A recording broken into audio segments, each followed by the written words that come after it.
And good morning, everyone. I'd like to welcome you to another live Xanadu Gallery online critique group session.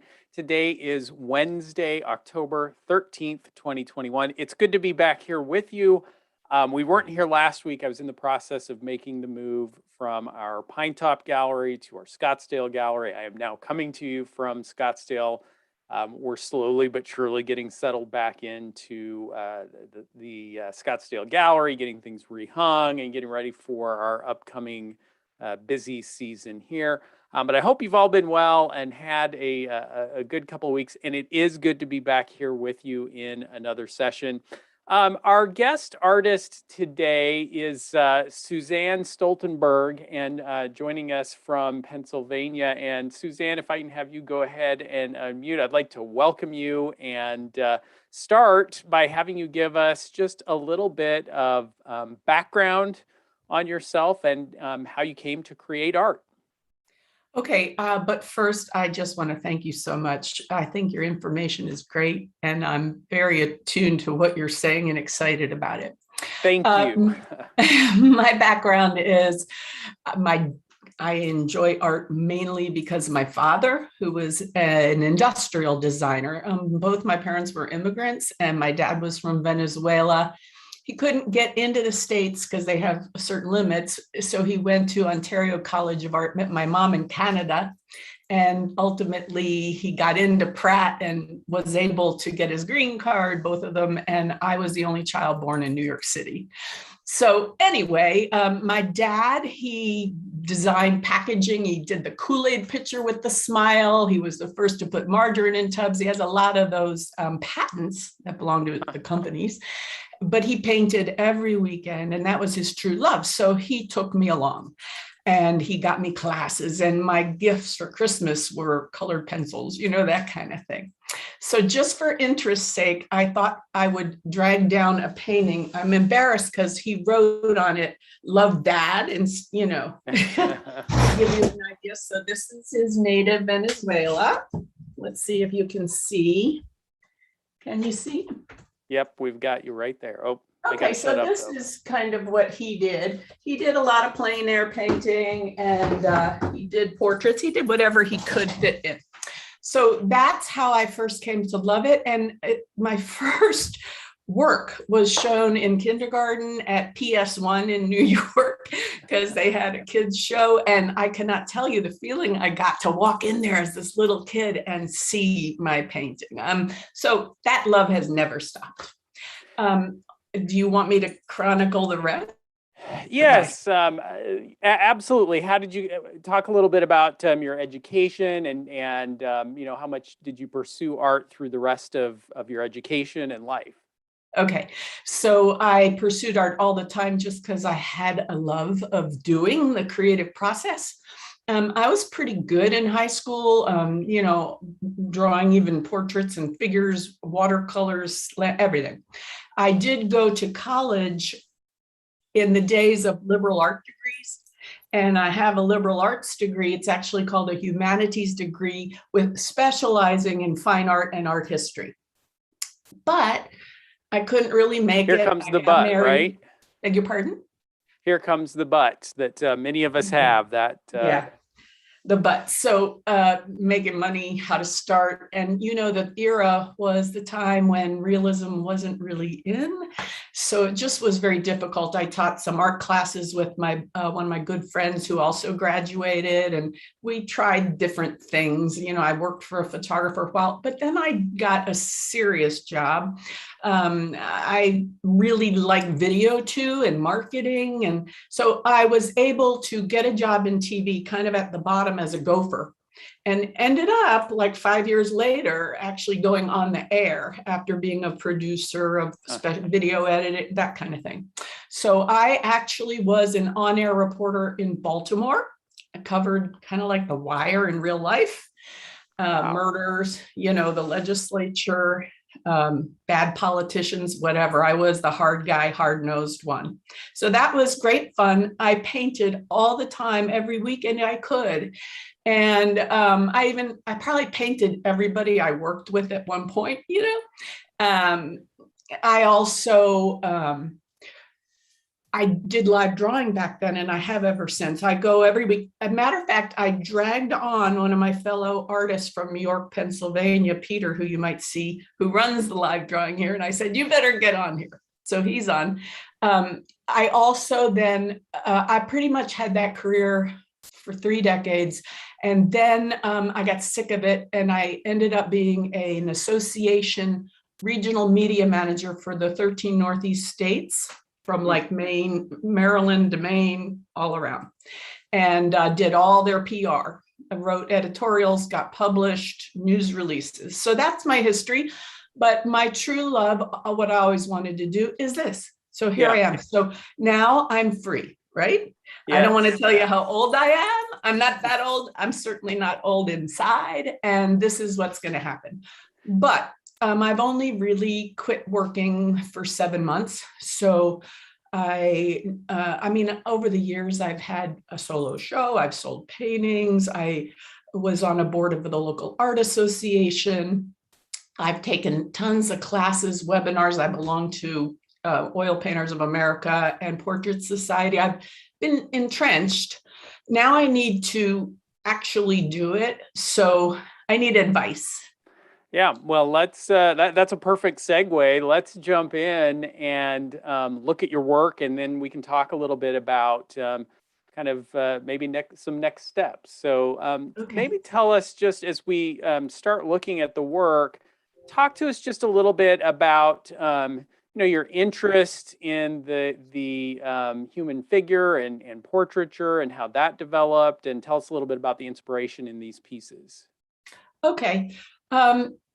It seemed like I excelled in that area. I learned it faster, and I cared so much for it. I read everything I could. I took classes. So that developed faster, but I think I submitted a floral. I can do that. I can do landscapes. I can do other media, but mostly I love oils. And I've gotten looser over time. This particular one was a anchor woman I worked with. Her daughters loved horses. I said, let me come because, I'd really like to maybe paint something like that. So that's how this originated. But I think one of the things I'm going to have to focus on is, well, there's a cameraman who I worked with. And I think I need to get away from specific faces maybe, and you guys can help me talk about that. Maybe do things that have emotion or a setting or a theme or a narrative, something that more people might buy. Yes, I think there is definitely some room for discussion there, and we'll look at the few more images, but there is this question, right? Of okay, where is the boundary and what is the line between figurative work and a portrait? And both are very valid art forms and can be pursued successfully. But it's certainly the case in my experience that portraiture work and building a portraiture business is a different path than doing figurative work and more interpretive work. And so definitely we need to have some kind of discussion there. And so I assume you're kind of finding your subjects around you. Are you doing commissioned portraiture work?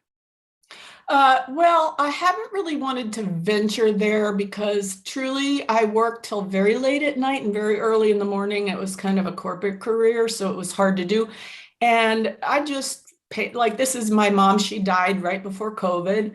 And I'm so glad I did it. And it's hanging right over there in my house. So no, but I certainly could. I think I'd be happier painting figurative work that wasn't portrait or florals. I love that too, if it's not too awful to go into both. But I really don't want to do commissions because I have actually done a few. I have, and they liked them. But I don't know that I want to do that. Yeah, so let's talk a little bit about that. We'll take a quick peek just at kind of your approach to presentation, and talk to us about this. Would this be fairly typical, this kind of framing and presentation for the work that you're producing? Yes, I don't really care for gallery wrap a whole lot. I don't know if it's just my preference. I mean, I suppose it's cheaper. That's now see here, that one is when I went to Mexico with my mom and I got a lot of inspiration there. And I'm thinking something more in that vein might be more interesting to people. I actually have another one. Let me show you just like that. Is there any way you can come back to me for 1 second? Yes, hold on here. Okay. There we go. Where is it? Oh, okay. I actually held it down. Let me put it back here. I need to go back. Hold on. I don't know what I did here. Yeah, we're seeing you, so you should be. Oh, you see me? Yep. Well, let me show you and I'll figure it out in a moment. I don't know how to hold it when I can't see it, but see, Yeah, this is nope, we can see. okay. So that is more what I'm thinking, even though you see her face, and I could make the people smaller. I actually did that recently. There's an opening tomorrow. Peter has a show, a painting in it too. And let me just figure out what I did here. I somehow have something. If you click down onto There. the, Okay, yeah, got there it. you go. Can I show you something that's in a show that I can't show you physically? Can I share a screen quick? Yes, you should see a link down at the bottom to share screen. Okay, let me close my email here. Host disabled participant screen sharing. Let's see if that allows it. Give it another try now. Okay. You know, it may be that we have that well, don't worry about it. I can just tell you. It's a 20 by 16. I had drawn a live model in a Victorian room during a live drawing session, and she was dressed in Victorian garb. There was a Victorian sofa. It had interesting walls. And, you know, that was entirely different from me. But I think something like that, where her head was really small and the setting itself was what was more interesting, that might work. Yeah, let's open this up for discussion and get some input into this question. Well, first, let me invite you all to hop in. Let's first just share some impressions about the work. And then if you have comments on your perspective of kind of the difference between portraiture and figurative work, I would love to get your perspective. So if you'd like to hop in with a comment, just throw your hand up in front of the camera, or click on the raise hand icon. Let me go to Adria first, and it should be asking you to unmute there. Good morning. Hi there. I also paint and draw people. I find then when you activate the space around more, like you were talking about the atmosphere that the room that they were in, it becomes less of a portrait and more general interest to people. Also, as far as your framing, I think with the style that you're painting, those frames are terrific for that. The gallery wrap, like this painting, big abstract painting, I paint around the side. That seems to be the thing for that kind of more of this style than what you're doing. I think your framing is perfect for what you're doing. Yeah. So Adria, how do you, you know, as you're composing a figurative piece, how are you actively thinking about, you know, how can I do this in such a way that it's not going to be where people are not going to ask, who is that? I find that's the problem when someone starts asking, oh, who is that? Is that your mother or your aunt? Or, you know, when it starts to become that question, then you cross into a line where it's a little harder. So are you consciously making an effort to maybe downplay a little bit the detail in the figure? What's your approach to that? That's a good question, Jason. A lot of what I do is a lot looser than what Suzanne is doing. It's like contour drawing and then pulling the shapes out of the figure. You know, like here, would be a dark shape instead of making it look exactly like the person. And the inspiration is absolutely from the model. But the way I approach it is not to get a mirror-like image of the model. So I do it a little more graphically, I would say. Okay, good. Yeah, no, very interesting. And let's get some other comments in, reaction to the work, other thoughts on figurative versus portraiture. Melanie, let me go to you. Yeah. Your work is absolutely beautiful. Excuse me. I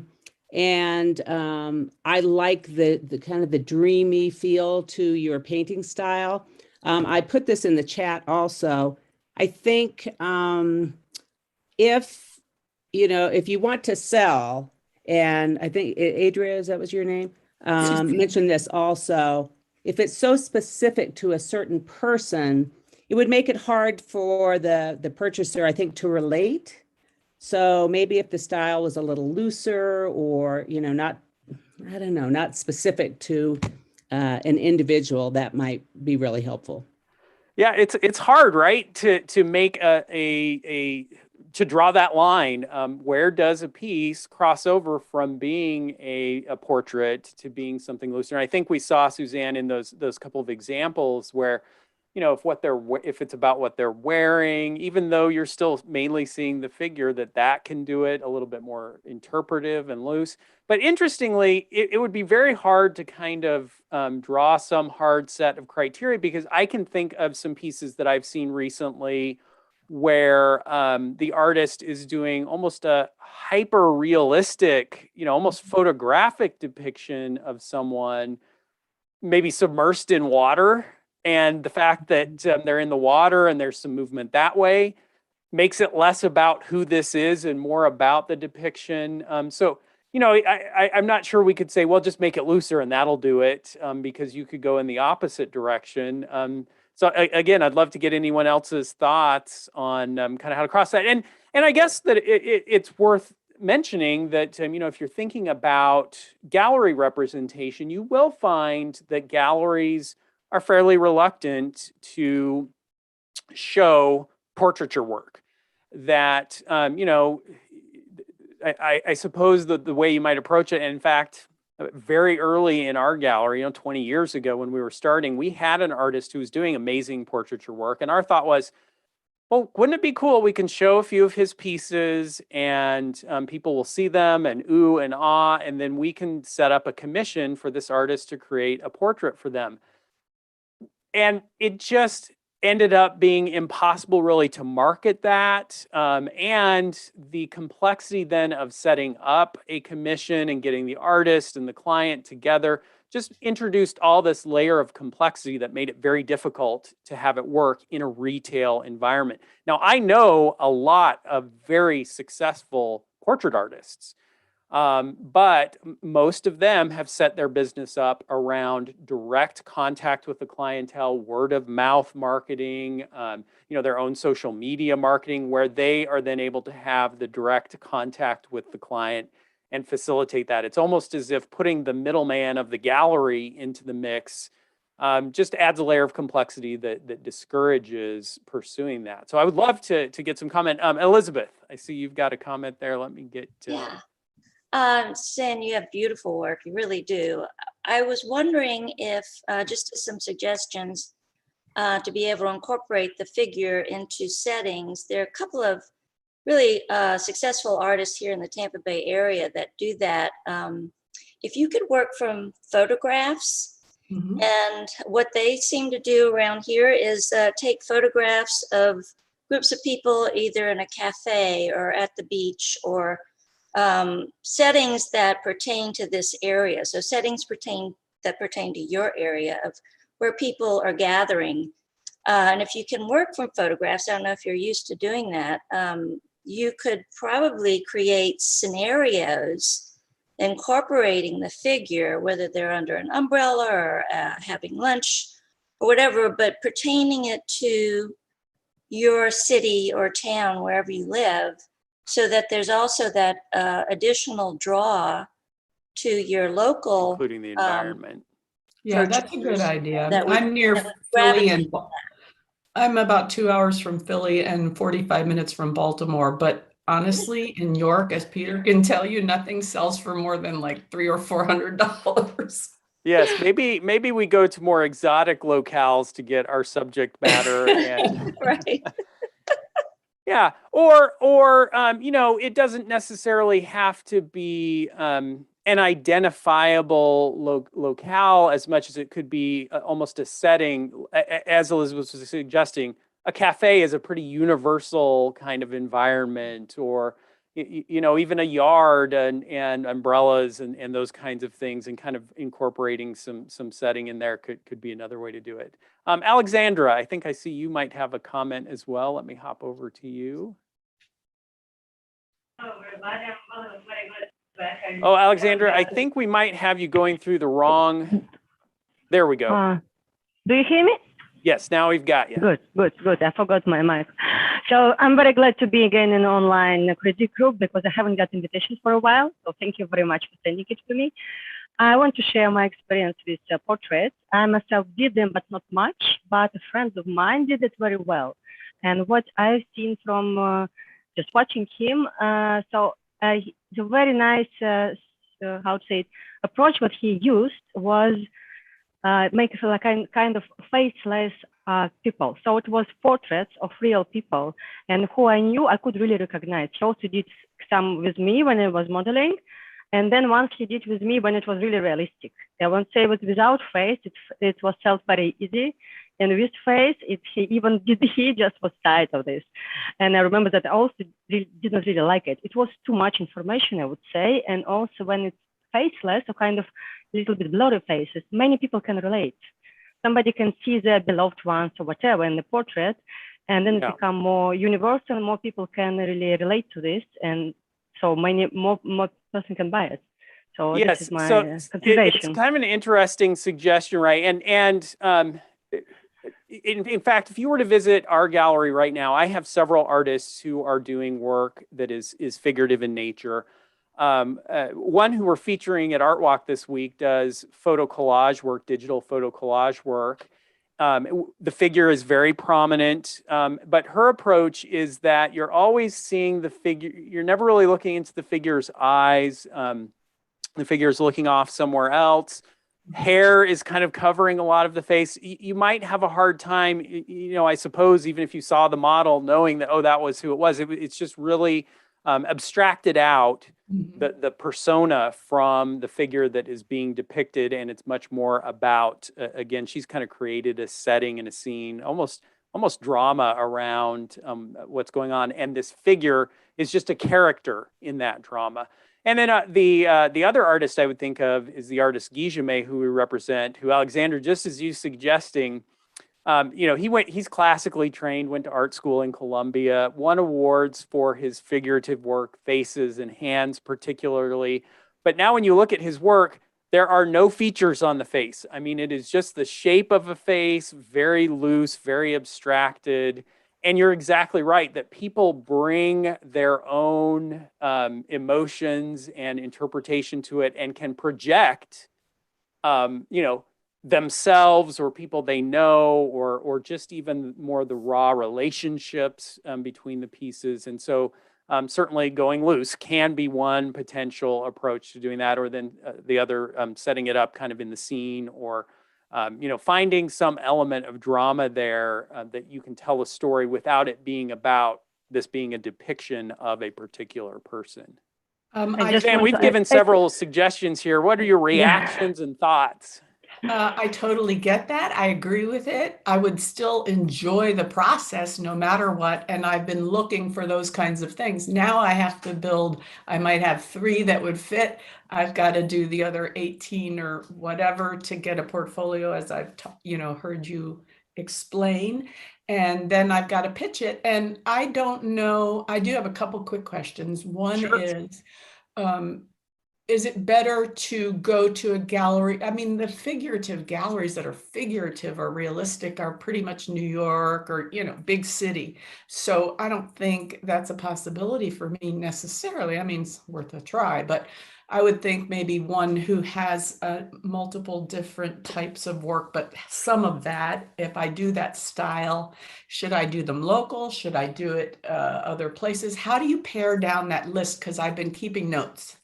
Yes. And so, obviously there are a lot of things to unpack there as you're kind of thinking about, where would I want my work to be shown? Where would it reach its ideal target audience? How am I most likely to get to the buyers who would be interested in my style and the subject matter that I'm depicting? And those of you who are here and are in the Art Business Academy or have taken one of my mini courses, you won't be surprised to hear me say, my suggestion is to take a little bit more of a broad approach and not overthink the targeting of who you're going to get your portfolio out to. My suggestion is you create a digital portfolio of your work, and you already mentioned it, 20 to 25, 30 pieces would kind of be ideal. And then blast that digital portfolio out to a wide array of galleries in a variety of different kinds of markets. It's better for us if we're thinking about getting our work out there to cast a broad net, even though we're going to have a lot of galleries that might say, no, it's not right for us, or no, this isn't right for our market, because we don't know who those are. We don't know which ones are going to be the ones that are going to end up saying, oh, I love what you're doing, Suzanne. I love the work. I love your style. We're looking for a new artist. And so it's better to just give a broad chance. So I would start with some of the galleries. You mentioned Philadelphia. I would start maybe with some galleries there. Could certainly have some galleries from greater New York in the mix. And then, you've got, being on the East Coast, you've got some additional potential smaller markets within reach. As you think about up and down the coast, really, you could start in Provincetown in the Boston area, New England, and kind of work your way down clear into the Carolinas and Asheville. And, just kind of think about where are people who love art spending their time. Yes. And, a quick Google search, art galleries and resort destinations and that kind of thing will bring up some pretty good target markets. And I would just go broad and give a lot of different galleries an opportunity to see the work and respond to it. I think another thing, and in fact, I know you've got a few more questions, but let me throw a question at you first. Let's talk a little bit about pricing. I noticed that a lot of the works you listed as artist collection or not for sale, but this piece you brought up, and you've got it listed at $300. That seems way too low for the amount of work that I know must have gone into a piece like this. So talk to us a little bit about what your thought process has been up to this point on pricing. Well, first of all, I am in a community that, like I mentioned, does not spend money on art. Maybe a few people who are patrons, but not really. So I had a solo show. It was my first. It was many, number of years ago. And this was in it. And I priced them low because of that and my inexperience. But I more recently, I just put one on for 500, which I also think is low. Quite honestly, I don't know. It seems to me that more like 900 for something 16 by 20 would really compensate me. And then, of course, the one thing I need to also hear about is, are the galleries taking 50% now, I'm assuming? Yes. Yeah. So, all of those calculations have to come into play. And you make several interesting points, this question. Okay, I'm in an area that maybe doesn't have a developed art market or galleries or, a collector base that can justify those higher prices. And from what I have seen as artists are in those areas and trying to sell their work is that a lot of times it doesn't matter how low you price, you're still too expensive for that market. That's true. And you'll have people saying $300, I'll give you $150. And you just, my contention is that, well, if that's the case, we really do need to think about reaching outside that market and looking for other areas to sell our work. We just don't want to spin our wheels, trying to sell our work to an audience that's maybe just not prepared to purchase. Having said that, though, I do find it interesting. I have a lot of interactions with artists around the country in a variety of markets. And what I've heard from a number of artists is that once you start reaching outside your local area and you kind of start doing some researching and seeing where the price points are, and that is exactly what I would recommend, start looking at some other artists who are doing figurative work, in a similar style, similar palette, medium. I would suspect 900 would be on the low end of what you're going to find as you do that research. But, price your work competitively. Don't spend too much time worrying about, well, these other artists are more experienced or have sold more, because your collectors likely are not going to know that, your future collectors. They're going to see the work in a gallery. The price tag that you and the gallery have on that work is going to tell them how experienced you are. And, we don't want to undervalue your work. But what will then happen a lot of times is you'll raise your prices to fit those other markets.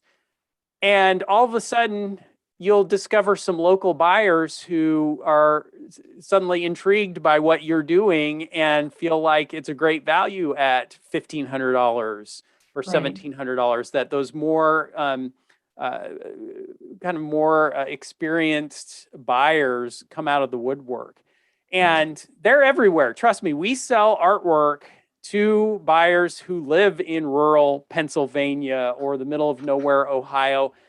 And it's not that they're not buying art, it's that they don't see a local scene developed. And so they end up traveling to other art markets and acquiring work there and getting it back to their homes. And so as they discover that you're an established artist in other markets, that may, their radar may go off and they may become attracted to your work that way.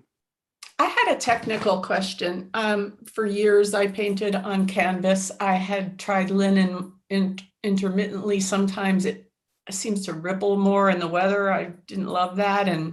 But now most of people that I read so much, I'm like a pit bull on the information, right? I belong to, the national groups, the local groups, the local associations, but everyone's kind of going to board.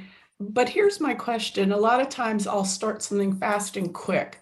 I just did my granddaughter to practice, from a photo for 2 days. It's here somewhere. But anyway, I want to just cut a piece of masonite, but I don't know if that's so old fashioned and cheap that it would be unappealing. Yeah, Should let me throw that out to our audience. Anyone want to give some feedback on your thoughts about substrates and what you're using, and what suggestions you might give to an artist who's gearing up to be a little bit more serious about the marketing and selling their work? What would you suggest when it comes to selecting that? Melanie Brandon, if I can pull you in. Let me unmute. Gotcha. Okay, I'm an educator for Golden Artist Colors. So I know I'm their acrylic person. I'm not an oil person. I know all about the acrylic lines. But what Golden would suggest, whenever you're working on different substrates, you don't want substrate induced discoloration, which means the chemicals that are inside the boards will eventually rise to the surface. So the recommendation from Golden would be to gesso whatever you're working on. If it's a birch panel, if it's masonite, I work on masonite a lot. I just make sure that I prepare the substrate so that the chemicals won't rise.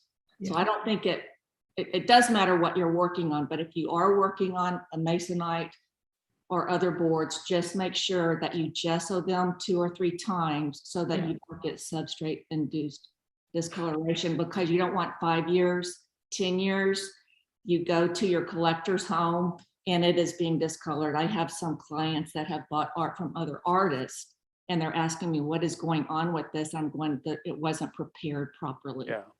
Yeah, I actually was aware of that and sanded in between and did 3 coats. So I guess I'm good. I do notice that I probably didn't sand enough because there is a little linear texture, but that's probably good to help me go thicker and looser. Yeah. So anyway, that's my feedback.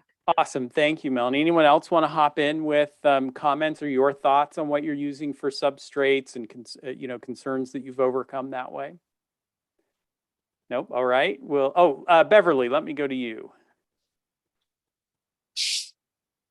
Hi. Yeah, I just wanted to say to use good quality substrates. I use linen on really nicely stretched on aluminium and wood, and I can be totally confident that when I sell these, I know that the customer's getting a really good product and it's not going to warp and it's not going to get discolored. And I think this is really important because I've painted things in the past and on less good quality products, and then later it might have warped, and then I feel like, oh, I've invested all that work in the painting, and now I can't even sell it because it's not going to lie flat against someone's wall. So I would just say, even if you feel like you're just beginning your business, go straight in for a good quality product that you can be confident in and you know it's going to look good. Yeah, I'll echo that. And I think that, you know, again, especially early on, it is worth spending the time, worth being the pit bull that you are, Suzanne, to do the research, you know, and figure out where you can find the best quality materials to use, and to kind of work towards solving that as much as you can very early on, so that you can then be consistent in the materials that you're using. You know, everyone here hears me beating on the drum of consistency. And a lot of times when we're talking about consistency, we think about style and subject matter and the palette that's being used and kind of that finished product. But it extends even to this question of materials and substrates. And that if you can solve those questions now and kind of come to a conclusion and decide what your approach to materials, to canvas and framing is going to be, so that you don't have to keep solving it over and over and over again each time you're creating a new piece. Boy, that Jason, consistency is going to be really important. Deborah, let me pull you in. Thank you. Yes, I am a photorealist painter, so it's very detailed work, and I use very small canvases or substrates. My largest being about 11 by 15 inches, 11 by 14 inches, and paint on masonite that I cradle because I like to have them in floater frames, and I put on 10 coats of gesso. Wow. And I sand to 180 grit so that it's like peach skin, so that's a little bit of tooth. You don't have to sand between coats of gesso because the next coat automatically fills, and so you're creating a lot of work for yourself if you sand every time. You just sand again, and that way I don't have to fight with any texture because I do very fine detailed work, and I find that it is a superb substrate to work on. I also have found that if you work larger than 11 by 14 on masonite, if your masonite is less than 1/4 of an inch thick, then you should brace it to keep it from warping. Oh. Yes, and Deborah, thank you for some great technical insights. And let me ask you, did you start out with this knowledge? Did you kind of come to it right away, or has this been a process that you've kind of learned how to work this way? It's always a process. Of course, I started on canvas at a college courses. I've only been painting for 15 years, and I was able to connect to Anthony Wachulis. I don't know if you know who he is. He has an academy near to me, which is in Wilkes-Barre, Pennsylvania. So that's about 4 hours. And he is the #1 trompe l'oeil painter in the world. I mean, I am so fortunate that he is nearby. And so he has taught me many of these hints and clues, and incredibly generous with his information. That's awesome. Yeah, and boy, I mean, and Suzanne, you mentioned you're already doing this, but we're fortunate to be in an industry where there are those who've gone before us and those who have more experience, who so often are generously willing to share their insights and give you tips and help. You know, certainly every artist is going to go through a learning curve and do some experimentation. But if you can get a little bit of a head start by taking courses and mentoring with artists, it can sure help smooth out that learning curve a bit. You know, here we are again. Today we went more technical, right? A lot of times we end up kind of being more broad and thinking about some of the bigger picture stuff, but we went a little more technical today. I love that. I love that kind of conversation. Suzanne, the feedback that I've received via email and submissions was that you're doing great work, and to just keep pushing it, and to keep going. And as we've talked about today here, I would encourage you to pursue the path that you're headed down, where you're going a little bit more loose in terms of the subject matter, and that you've got the baseline skill set, and artistic eye to have a great future ahead when it comes to showing and marketing and promoting and selling your work. Any last questions you'd like to throw out, Suzanne? Anything that we didn't get to? We've just got a few minutes left, and even just hearing the questions can be a good starter for the conversation. I don't think so. I guess the only one would be speed, and working smaller or larger to improve your speed, because I remember you saying at one point you need to be able to provide X number of paintings to a gallery per period of time. And I certainly can work on a little 8x10, even, I mean, it's harder to do that if you're doing something more narrative, you need a little more space.